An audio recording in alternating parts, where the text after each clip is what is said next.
Hello there, this is Miss Fancy Nancy with the Movers and Groovers. This week we will be tap dancing.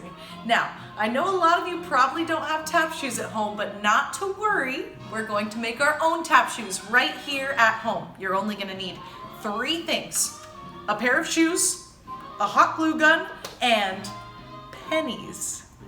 Now, there's something that you have to do in order to turn this into a tap shoe.